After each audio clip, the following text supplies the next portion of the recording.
Welcome back to another faculty FaceTime. We are in a much nicer office this time, and we are actually with University President Michael Young, who has very graciously given us some time today. And of course, you can expect there were a lot of questions for you, President Young. And I'm going to ask you the toughest question first of all. This comes from Chris Reike. Do you play golf?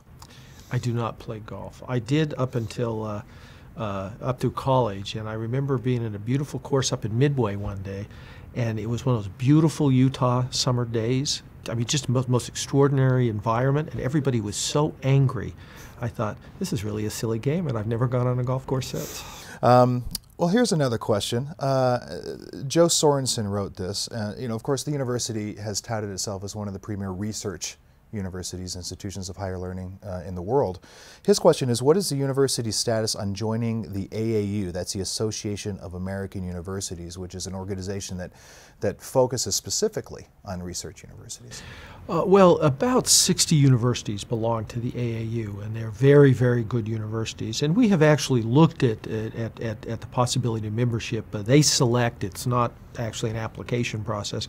But as we look at it, we do realize that we are very much in the middle of that group. If you look at the number of research dollars, the number of members who are members of National Academy of Science or Institute of Engineering or Institute of Medicine, if you look at recognition of the university in terms of Nobel Prizes and Fields Medals and those sorts of things, we really belong there. And in fact, if you look at output of the university, there's a university in Shanghai, Tsingtao Tong University, which does a ranking based on output. It looks at the number of articles your professors publish in peer-reviewed journals.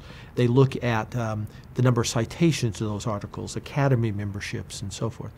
And on that ranking system, looking at real output, we are actually the 79th best university in the world, out of all 20,000 or however many there are, and we're the 46th best university in America. And so we would love to be members of the AAU. We think that our production capacity really suggests we belong there, and we'll see how that plays out. One thing I found interesting is if you go to the webpage, there's a focus on the University of Wisconsin-Madison on the webpage. They do a feature on them. And recently they just put out a report that actually talks about how the University of Utah, from a research and a commercialization standpoint, is actually doing it right. So in a way, they're already talking about us without actually talking about us. I think that's absolutely right. I mean, we have been, that's one area in terms of taking our research and actually getting it into the lives of real people to make their lives better, but also it has the side benefit of creating jobs and doing all these other things. We are the most efficient in the nation. We're second only to MIT in the last 3 years in the number of companies we produced, and it's really been extraordinary. And we are now in many ways the model for this.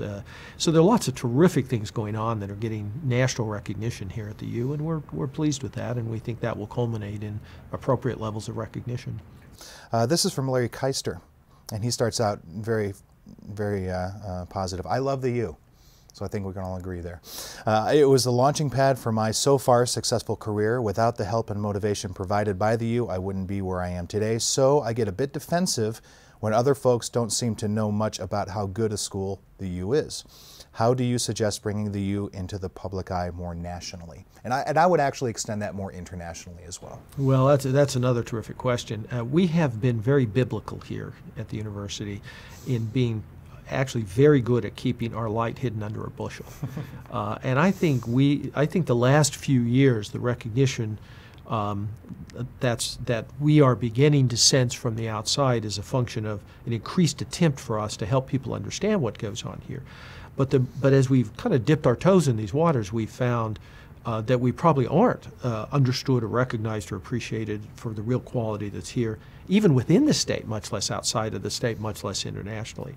So there's a considerable effort to help people better understand. Of course, we're using technology to try to create lots of ways that this information can get out, people can better understand. We are working more intensely with our external alumni associations around the country. We've created an additional number of alumni associations to help that go out. We have actually been working hard, even in our PR department, something as simple as trying to get out information about the research that goes on. And you can really hardly open the paper on any given day these days without seeing some research project that's getting national attention from the U. And that's all very intentional to help people really better understand that. A lot more to be done, though, to be sure. There's just a couple more questions here for you. This is from Julian Tippett. In your opinion, what is the ultimate goal of higher education as an institution? In other words, your underlying philosophy regarding academia. My view is it's very simple, is that we want to create an environment in which people can really realize their full potential. Now, for students, that means one thing. For researchers, that may mean another thing. And for different students, it may mean different things. But the key is we are blessed with attracting tremendously talented students. And the key is to give them an opportunity to have transformative intellectual experiences that really propel them into the world with the skills they need and that they can develop to do all the great things that our alumni do. Yeah, and hopefully that goes well. We appreciate your time, President Michael Young. The University of Utah has been kind enough to join us for Faculty FaceTime. Look forward to more throughout the semester and throughout the year. We'll be joining you pretty much weekly and bringing you kind of every nook and cranny of the university, helping you get to know it better. Thanks for joining us. We'll see you next time.